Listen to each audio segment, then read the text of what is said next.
जाऊ दे चला, तुमच्याकडे विषय नाही.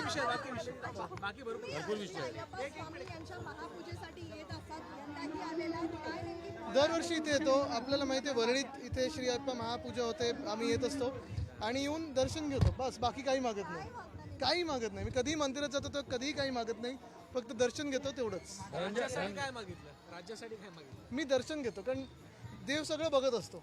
ज्या पद्धतीने आपण पाहतोय कायदा सुव्यवस्थेचा प्रश्न कुठे निर्माण झालाय, सरकारमधील मंत्री धनंजय मुंडे यांच्याच विरोधात भाजपमधल्या मंत्री आक्रमक झाले, त्या सगळ्याकडे कसं बघताय मंत्रिमंडळातील? आणि नाही, एक दिसतंय सगळीकडे की गेले 5-7 दिवस सरकार सुट्टीवर आहे असं वाटायला लागलेलं आहे, कारण कायदा सुव्यवस्थेचा प्रश्न आहेच. आपण पाहताय जी उत्तरं परभणीबद्दल बीडबद्दल दिली होती, कुठेही त्याच्यावर काही कारवाई पुढे झालेली नाही आहे. जे आम्हाला सांगितलं होतं की टाईम बाउंड कारवाई होईल, तसं काही झालेलं नाही आहे.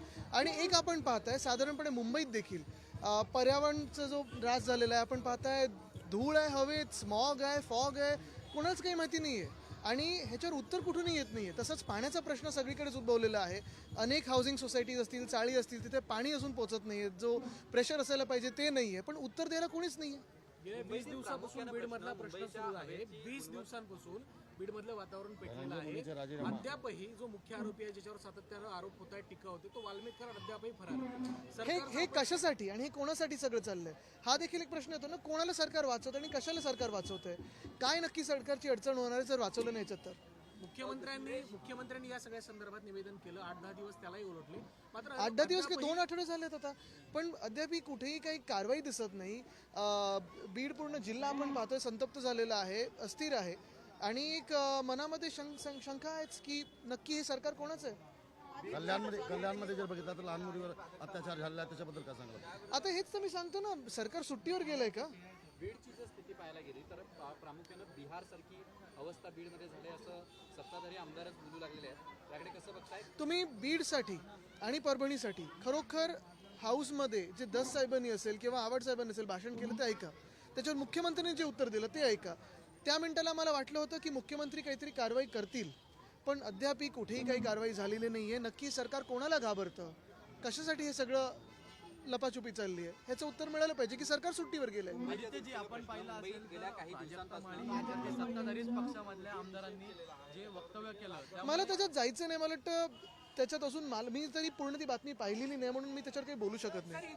मुंबईत प्रामुख्यानं मुंबईच्या ज्या पद्धतीनं प्रदूषण झालेलं आहे त्या बाबतीत महानगरपालिका रोज सातत्यानं रस्ते धुणं असेल किंवा वॉटरच्या माध्यमातून सगळं जे काही वॉटर स्प्रिंकलर किंवा रस्ते धुण्याचं काम आहे ना, ते परत प्रेशर टाकते पाण्यावर. जिथे बिल्डरांवर कारवाई व्हायला पाहिजे ती अजून झाली नाही आहे.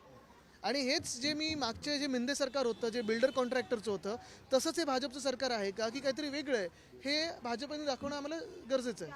एक प्रश्न आदित्यजी, 8% पाणी वाढीवरती जे दर आहेत ते वाढणार आहेत, त्यामुळे अशा एसटीचे दर वाढणार आहेत, पाण्याचे दर वाढणार आहेत, BSTचे दरवाढीसाठी प्रस्ताव गेलेला आहे मला वाटतं. त्याच बाजूने आपण पाहतोय GSTचा जो काही मार आहे तो चालूच आहे. पॉपकॉर्नवर तर GST किती लागलं? 18%. कॅरेमलाइज असेल तर किती लागतं? हा सगळा घोळ एकंदर आणि दुसऱ्या बाजूला रुपया जो पडतोय, हे पाहून नक्की सामान्य माणसांनी जायचं तरी कुठे, हा एक विचार मनामध्ये येतोच. पण हे सगळं होत असताना आपण पाहताय की आज देखील या देशामध्ये भाजप ह्या विषयावर चर्चाच करायला तयार नाही आहे. दिल्लीमध्ये असेल, बिहारमध्ये असेल, कुठे तर निवडणुका येतील, आता तिथे परत भलतं काहीतरी काढतील, रोहिंग्या आलेत आणि बांगलादेशी आलेत. पण मूळ मुद्दा जो आहे की जे सामान्य नागरिक, महागाईनी आपण पाहतोय, बेरोजगारी आहे, महागाई आहे, त्याच्याखाली दबलेला आहे, त्याच्याबद्दल कोण काय बोलतंय? यालाच धरून जे लाडक्या बहिणीला 1500 रुपये दिले होते तर या टॅक्सेसच्या माध्यमातून वसूल केले जात आहेत का? आणि 2100 कधी होणार?